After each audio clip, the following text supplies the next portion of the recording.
you once again to Akuda Talk Show. We are still on fatherhood. Why are fathers not celebrated? Why are they misunderstood? Why are they given cold shoulders? Our special guest is in the house again to continue from where he left off. He's in the person of Apostle Dr. David Situbo. Man of God, you are welcome. Thank you. Apostle, my question again, why are fathers not honored? Why are they not understood and celebrated?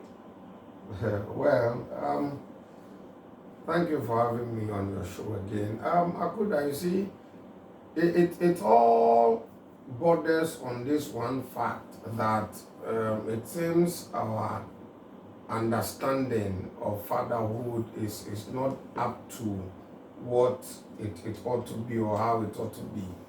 You see, fathers are misunderstood because the whole concept of fatherhood, we don't get it. A father is a source, all right? God is our father, generally. He's the source of everything, okay?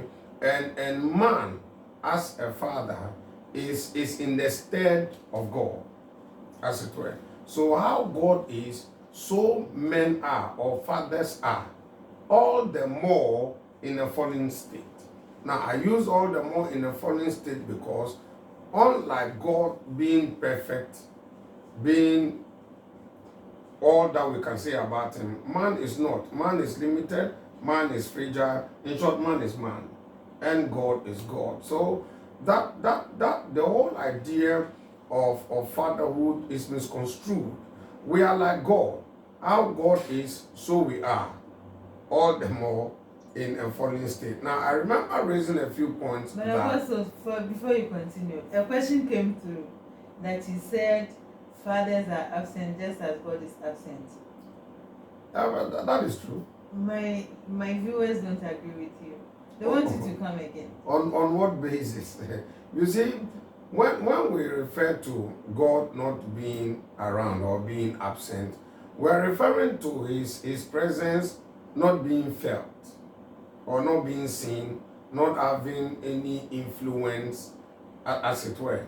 You see, in the garden, when man fell, we are told that in the cool of the day, they now heard God walking in the garden.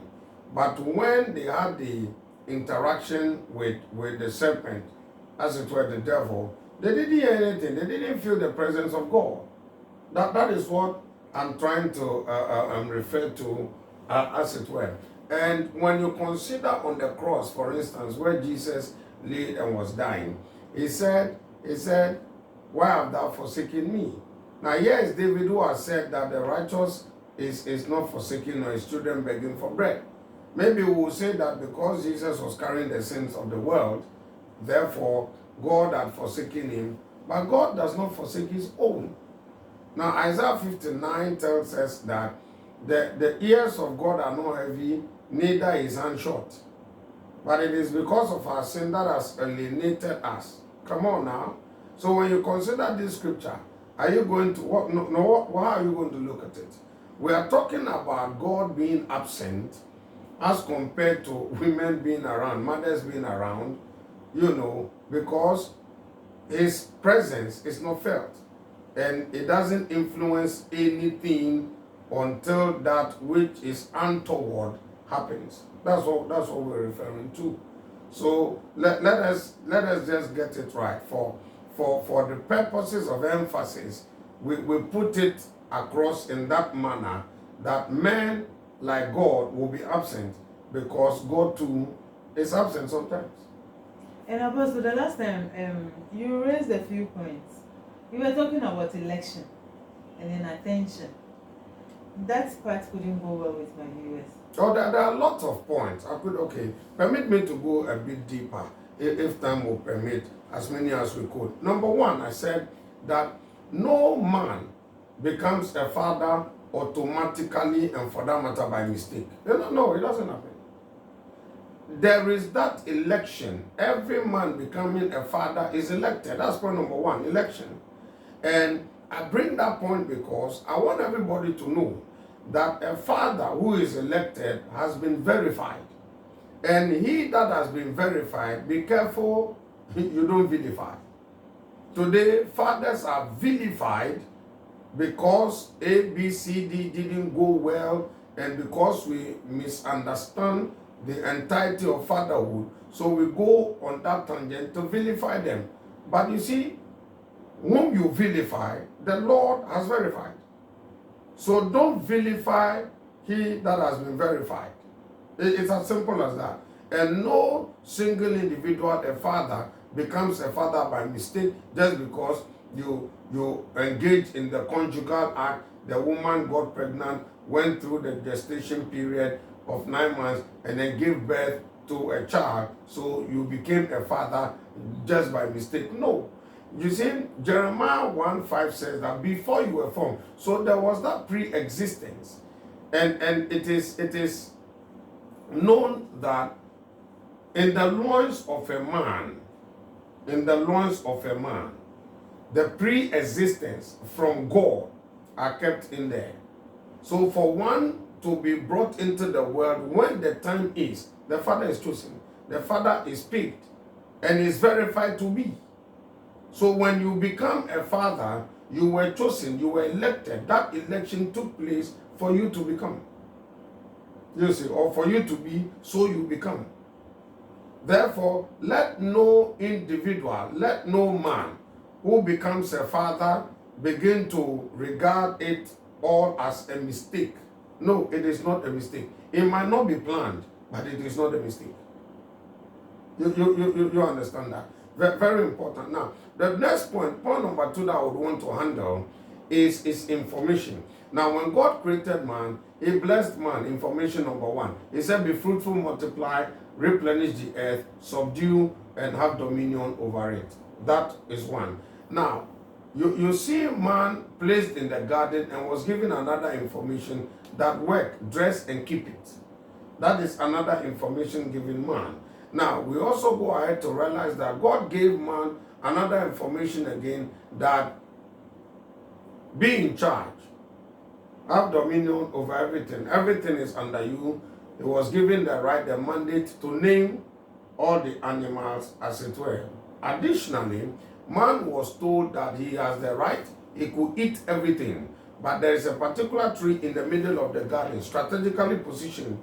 God says, don't eat it. On the day you eat it, you're going to die. That was an information that God gave to man. Now, the one part is that which was said to man. The other part is coded, not spoken to man. What do I mean? Bible says that, and God found out man was alone. God observed, he saw. So he made man to sleep. He took one rib from a man, fashioned a woman, brought it to the man, and that was it. God didn't say anything. But man had to decode and get the information, for which he said, now this is bone of my bone and flesh of my flesh. God did not utter a word, but the information was clear. Man had to decode. You see, man had to decode. Fathers must get the information. Some come plainly, some do not. Some may be ambiguous, some may be hidden, some may be coded, and it is up to the man to decode it, to interpret it and get it right. It is not easy. And you see, this information must be passed on. So if you don't get the information right, you wouldn't be able to pass it on properly. But here is the case where man passed the information on to woman. He passed it on because he heard it from God. Very, very important. Now, the third one that I would also want to consider is the attention. Okay? Is the attention. That when God created man, and for that matter, man will become a father, number one, he must give God his attention. He must be attentive to God and what God says. He must be attentive to his surrounding as it ought to be, the mandate that is given to him. Now that attention had to be given to God. But when woman came in, the attention had to be divided. Some must also go to the woman.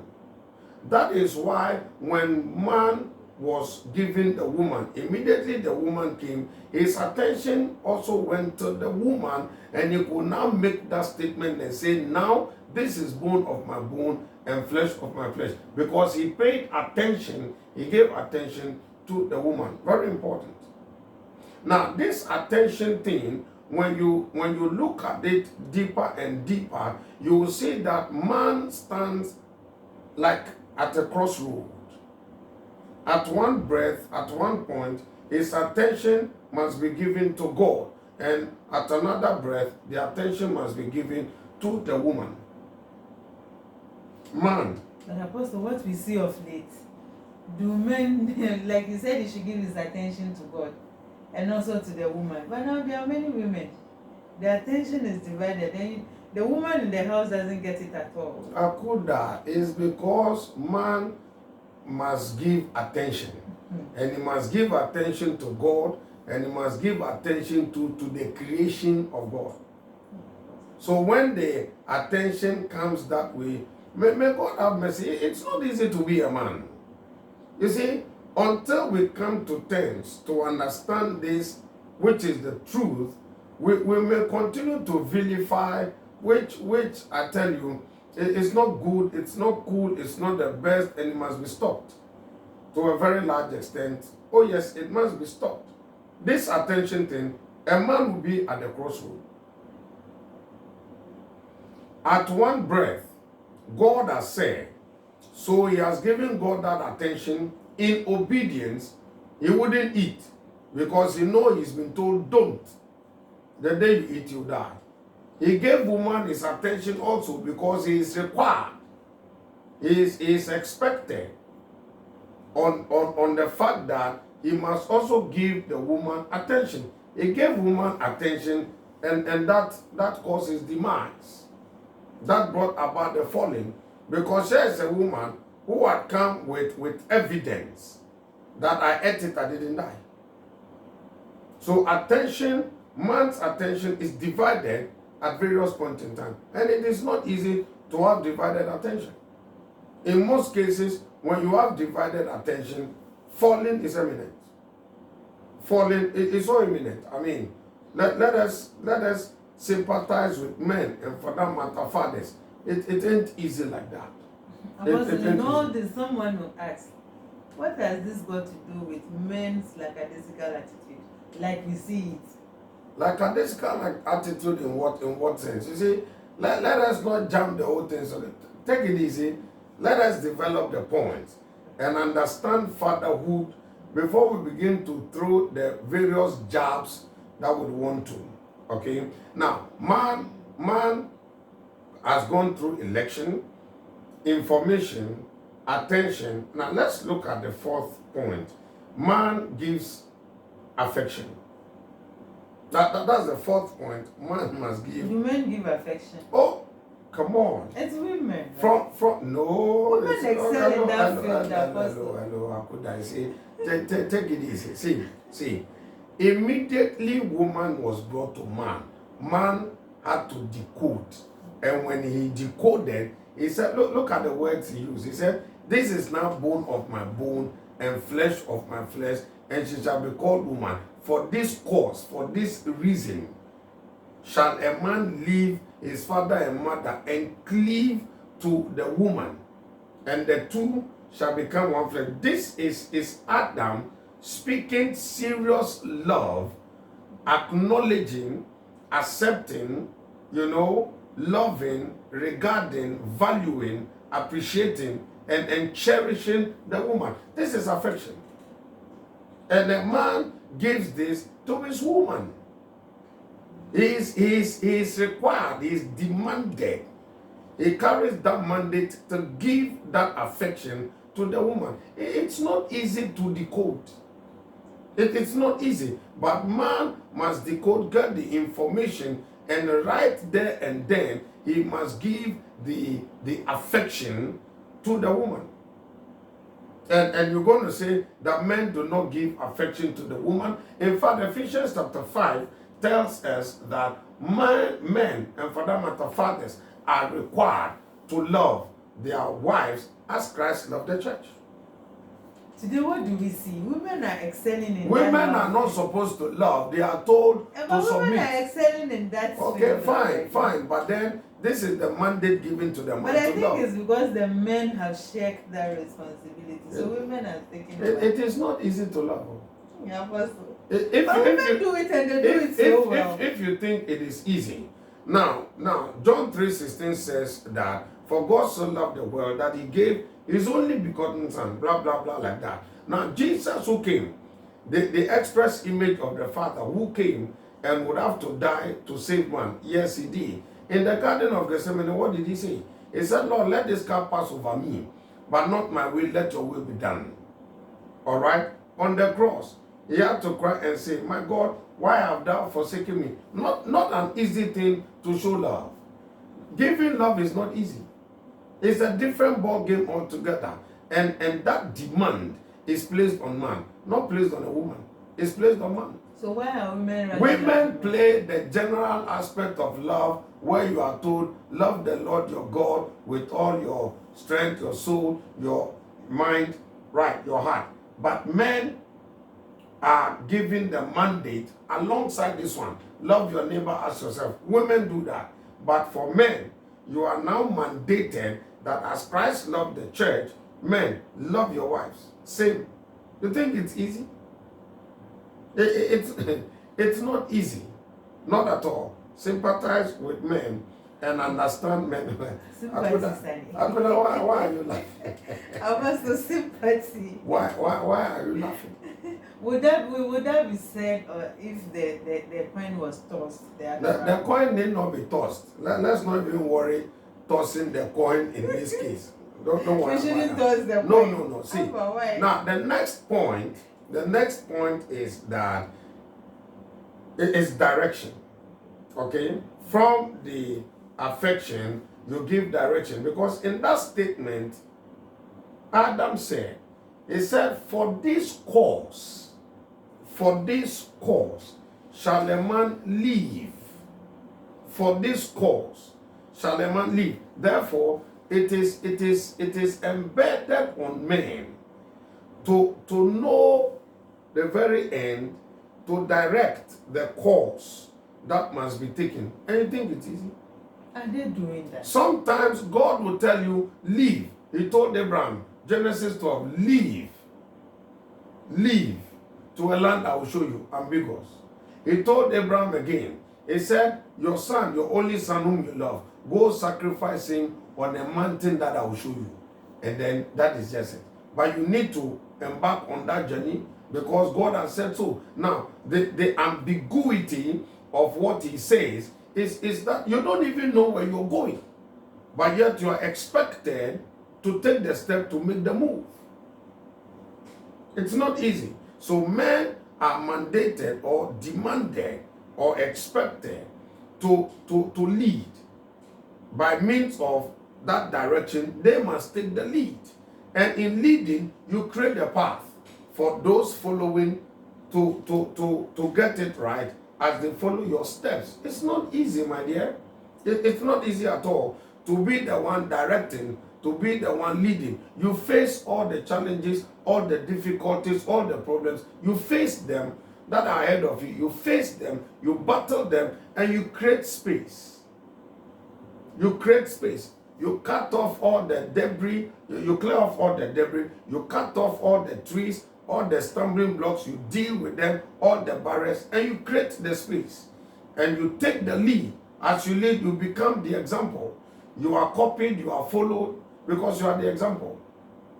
Today, are we seeing fathers as our examples? He said, train up a child in the way he should go. Men are demanded, are required to know the way, to shape the way, create the way, and train their children to walk in it. It's not easy. Why are men not celebrated? Men are not celebrated. I am saying this just a few weeks ago. We saw Father's Day, and it was so boring. Even the fathers themselves were not celebrating themselves. Akuda, you see, you are in a hurry, but there are points. You are in a hurry. From the direction, We will go to the next point. You see, but the question you are asking, Akuda, is I answered earlier. I said that it's because we don't understand the concept fatherhood. And whose responsibility is it For us to understand? For lack of knowledge, my people perish. We don't know. Thank God now we are knowing, and we need to learn to know. It's because we didn't know, or we didn't want to know. We didn't check. We misunderstood it and misconstrued it outrightly. No wonder it is what it is. When we go into the very details of why, maybe you will get some of the points that I'm going to raise. Because I'll put the blame at the doorstep of both parties, both the men and the women, especially the women. Why? Yeah, especially the women. We'll come to that. The next point is erection. Do you know what it takes, Akuda, for a man to gain erection?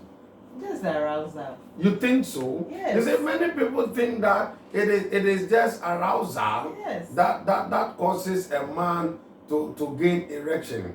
I'm sorry, not only arousal.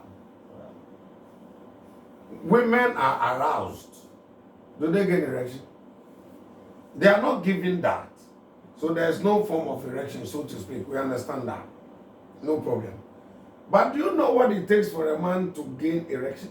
Arousal, of course. If you should open the When a man sleeps at dawn, where is the arousal? We don't know what you've seen in your dream. No, hello. Maybe you are thinking about your side. It's not about dream. You see, women, you are so much in a hurry to begin to lambast. But take it easy. So where is the arousal when a man is asleep? Only for him to wake up. He has no control. He is not aware. He is not in the known, but he has gained erection. Well, what about that? That was what I said earlier. I said no. No, but you are just saying that. But you and I know it's not just that. Okay? Therefore, these are some of the things. For one to gain erection, peace of mind plays a key role. A man under pressure, a man who is so much under pressure, who is worried, troubled, you may require that erection, but it won't come. Oh yes, of course, it won't come. It's not easy. And in the erection, ejaculation follows when the conjugal act is activated, so to speak. You know. And do you know how many days it takes for one sperm to be formed? And do you know how many a man would release when he ejaculates? Millions. And yet for one to be formed, check from the science. If they are wrong, then I'm wrong. It's like 72 hours for one to be formed. And yet millions would have to be brought out. You think it's easy? To gain erection is not easy. But you see, the challenge there is that many a man, when we come to that side, let me just take a swipe a bit. Many a man will make their erection to direct them. But it should rather be that your direction is what determines your erection. Unfortunately, we don't get it that way. Unfortunately, it should be that your direction determines, influence, and for that matter, direct your erection. It shouldn't be the other way around, that your erection now determines your direction. No, that is why I brought the direction before the erection. Now, men would have to take note of that. But you see, sometimes it is our direction that has determined our erection. And many a woman, many a people do not get to know it. And we begin to question why. You don't know his direction. You don't know his direction. Many are questioning, why should, but how, but why? You don't know the direction, the course that he is taking. I got what I'm saying. Well, how do we get to that? Also, this is all confusing now. It's not. So now, when the man was coming to propose, Wait. I couldn't wait. You see, you are in a hurry. I know, but you let us develop the point so well, and then when we understand that concept of fatherhood properly, you will now come to terms to agree with some of the things you see happening, though unfortunate, but you have an understanding, because there are lots of things we know, but we just don't bring them to bear in understanding, and for that matter dealing with fathers in their mandate. All right, now, do you know that there is also, after all these points, there is that expectation that man need to be man, a father need to be a father, and he had to perform. That expectation is there. You see, many a man is regarded a disciplinarian, a corrector, and for that matter, treated in a way and manner that is somebody to be feared and the rest like that. No, not to be feared, but to be revered. Okay? Not to be feared, but because the role is left for them to come and discipline the recalcitrant child, the disobedient child, and the rest like that. Especially in our setting, as Africans, in our setting, you will see that the mother is cool, calm, gentle on the child, and we expect the father to come and discipline, to come and do that. Some mothers will tell their children, you wait, your father will come. We've also heard that. You wait, your father will come. And immediately the father comes, he has to do that because he's done that. Now, it casts an impression on the child as though father doesn't love him or her, but mother does. Misconception. But you see, there is that expectation that a man, after he has been elected, every other thing else he must perform. And he must get it right. He must. He must get the information right. He must get the attention right. He must get the affection right. He must get the direction right. He must get his erection right. Yes. But I'm afraid it's haphazard. That is how That is why we are here. No. That is how you want to look at it. Now, you don't look at a few who get it wrong to say all get it wrong. That will not be fair. So the few that got it wrong should have been separated from the ones that got it right. Those, now all fathers Akuda, you see, those to do the separation are not doing it. They've jumped everybody together. And so now all fathers are not celebrating.